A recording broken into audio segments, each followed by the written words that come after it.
we will get to the goal eventually.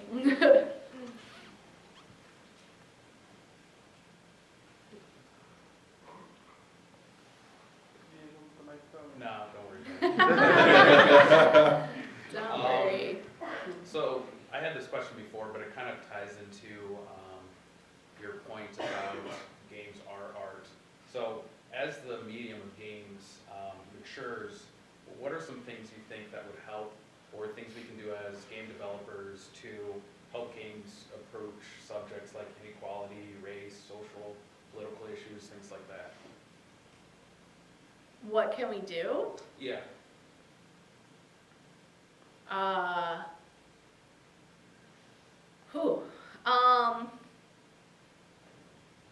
I mean, there's the direct way of making games about those exact concepts, right? Which is fantastic.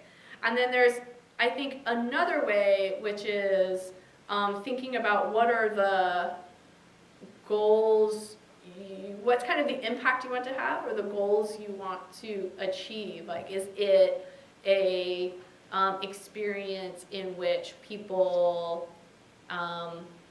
identify with one another despite their cultural differences, right? And that might be a separate game experience, divorce of the specific subjects you just listed. I think those are the two main paths. To me, it's sort of the difference between maybe a documentary film or a fictional film about the concepts that documentary film is about. If that makes sense. Thank you. Yeah. Yes.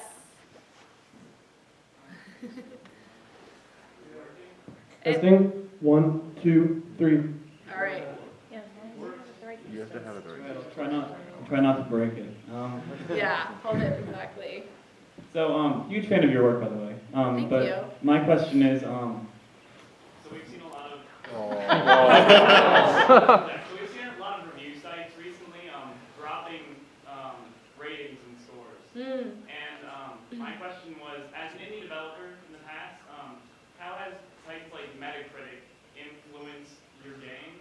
And because we've heard about things in like the AAA industry where employees would get benefits and bonuses based on their Metacritic score. And so my question is, how influential has Metacritic been in the indie game development industry, and how has the lack of importance on review score, how will that affect it going forward? Right now, I mean, unlike I think the film or television sections of Metacritic, there is a strong correlation between game revenue and a Metacritic score. Whether, like, what begets what is somewhat unknown, but it is a strong correlation. So I'm wondering if this new turn of events is going to change that math, which, yeah, will make it less hard to know which games are going to be big hits than others, because I think it could be that right now you wait to see what the initial reviews are for a game, and then the publisher will put more marketing dollars behind that game, right? So yeah, it's probably going to get more revenue if it has more marketing dollars and more people are aware of it, and that might be the correlation. Yeah, but we don't know. No one, there are a lot of people making money on saying they know what the correlation is, but I don't think anyone really knows what the correlation is between those figures. It's kind of weird. In indie development, I mean, it's like UI is not even a platform on it, so there are certainly gaps in it already with digital distribution. Like probably games on itch.io, you know, it's like they don't have Metacritic ratings.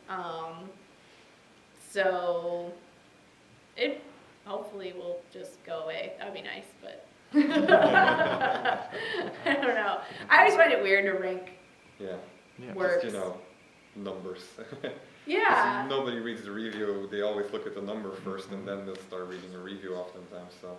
Yeah, and it sort of goes back to that problematic bullet point list that we inherited from the software industry into the games industry, which is just listing what the features are, like you would with here's the new version of Excel, and here's Assassin's Creed. Here are the bullet points, and that's not really anymore. It just seems so not relevant to how games are made or played. Yeah, I think today. Yahtzee from Zero Punctuation, his latest column or something was something about trying to make it objective and then just giving people this survey. So you have your set sample of people, they will play all the games and then they'll answer, did you feel entertained? From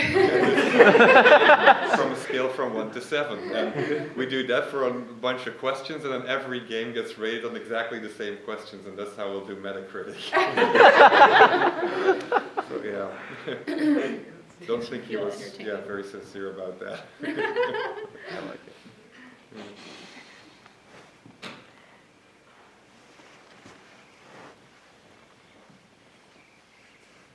You gonna try the microphone? Can you hear me? Yes. Okay, good. This is just something because I'm interested. I know earlier you had a question about your favorite game character. I just kind of wondering, what's your favorite game? My favorite game. Yeah. Well, Journey. Yeah. That wasn't your own word. Yeah, Flower's a pretty good one too. I was thinking not ones that you.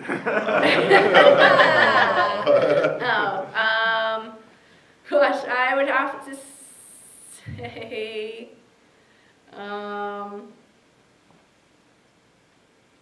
probably Passage by Jason Rohr had one of the biggest impacts on me. It's this 5-minute game where you play through a life. You're scrolling from left to right, and you get older over the course of the 5 minutes, and you can choose to partner with someone or not. Yeah, it's really limited in the choices, and literally 5 minutes long, and so it's a very tight experience.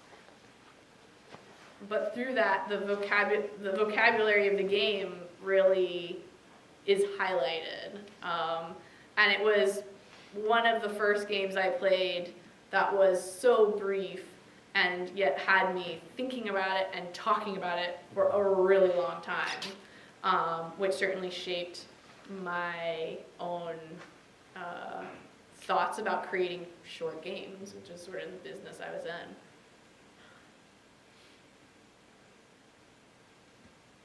Yes.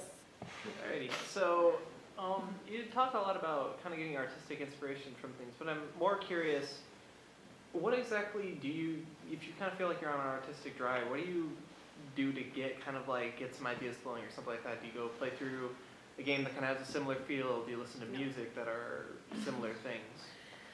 Music, personally, definitely. If I can find a piece of music that really feels like it's hitting on the emotion that I'm going for, I find that a really great way to think about the game I'm working on, but also if I'm working on a team to communicate, because it just seems like everyone gets what that feeling is in music. Certainly watching films, going to art museums, getting in nature,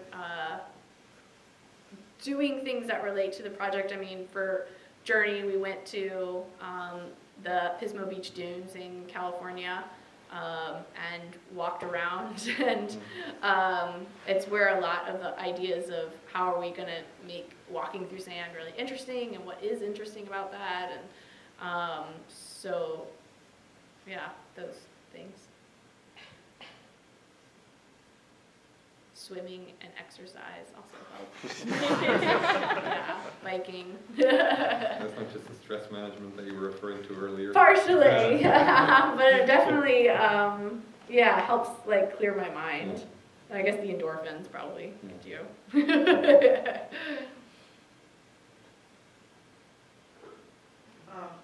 have you played Frog Fractions? Yeah, a while ago. Okay,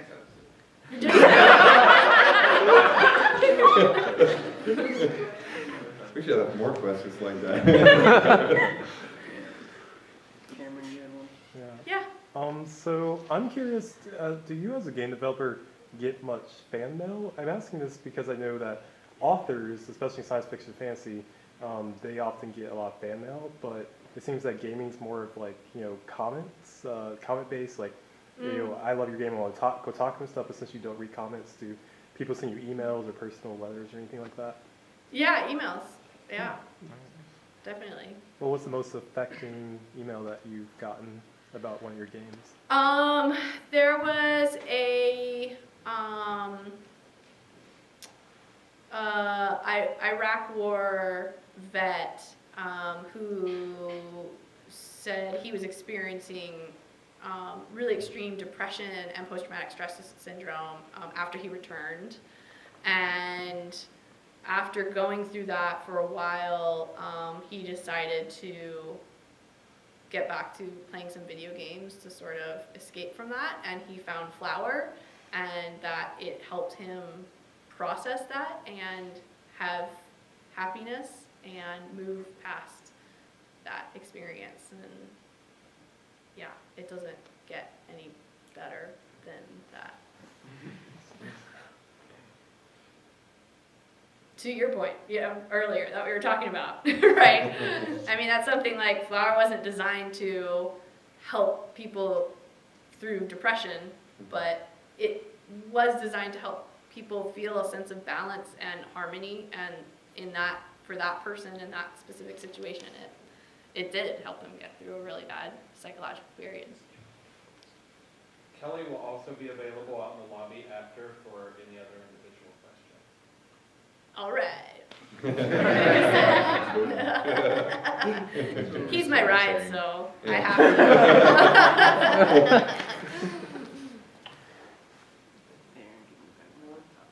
I have a question back here. So, like, what are your, like, say, top 3 games you think, like, every game designer should play? That's really good. So, like, in terms of, like, games that do interesting things, or just have, like, unique ideas that you think would be helpful for the industry if, like, every game designer played things like this? Oh my gosh. I wonder if I could limit it to 3 is a thing. Everything by Industria, but if I had to pick one, I'd say Every Day the Same Dream. Second to that, the McDonald's game. I think it is brilliant. Passage, and also everything Jason Rohr has made. But Passage is 5 minutes, so it's like there's no excuse to not play it. I'd say Indigo Prophecy or Heavy Rain, as far as a AAA game that's trying to, that were both of them trying to try new things in narrative and storytelling and how to go about that in games. Kentucky Route Zero, I'm just obsessed with. But I think you were mentioning earlier, like they have a minimalist art style, and they do a lot of smart things in communicating so much of a world with very little in the game. So I think for new developers, that's really a good reference of like what you can do with not a lot, and also the sense of polish and completedness about it. I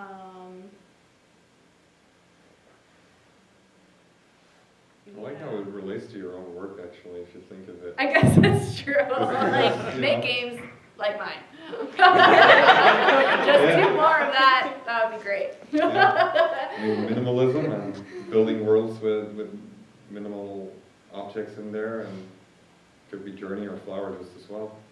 Yeah, I mean, I think for people interested in, well, even if you're interested in going to the AAA industry, it's still about creating your own portfolio. And so you want to start with small concepts. I mean, really the Flash version of Flow by Genova and Nick is another good one of sort of a refined, small experience that was created within a few months.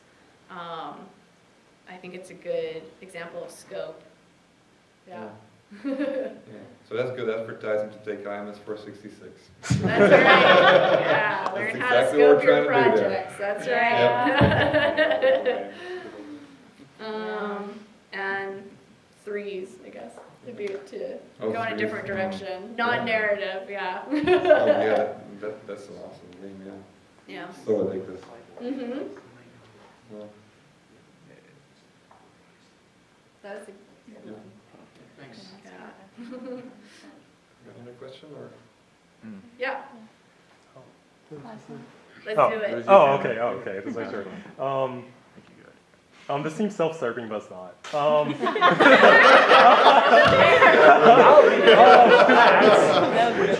Let's see where this goes. Alright. So, I mean, since you create games that aesthetically and emotionally are very different from most other titles, that means the people you have to hire have to have something different than most developers.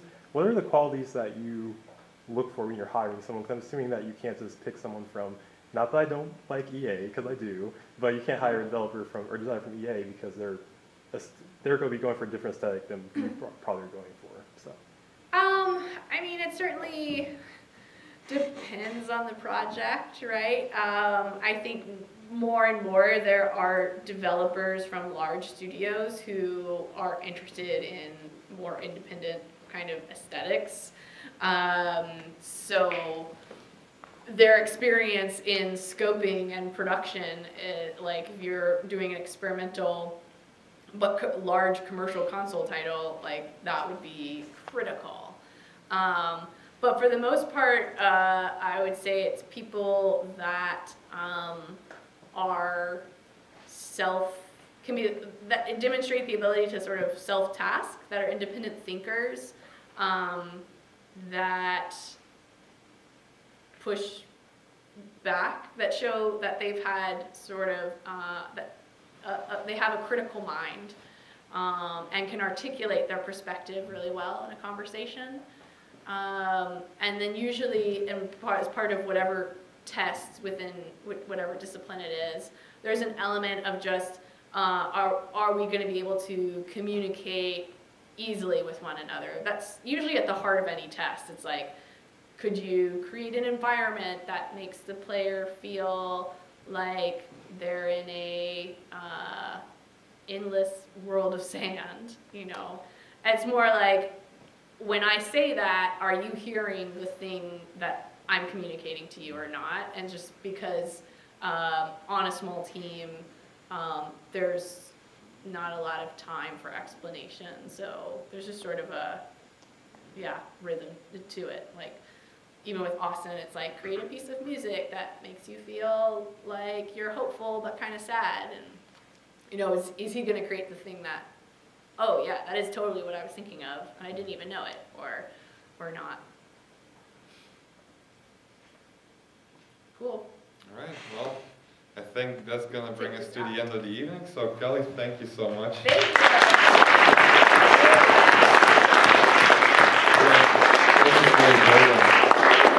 You have helped out a lot of them with questions that have been, lingering around for quite some time about the industry, I think. So I hope so. And just while we're all here, I'll tell you, you can contact me through my website, or probably the easier email to write down is kellee@ouya.tv, OUYA.tv.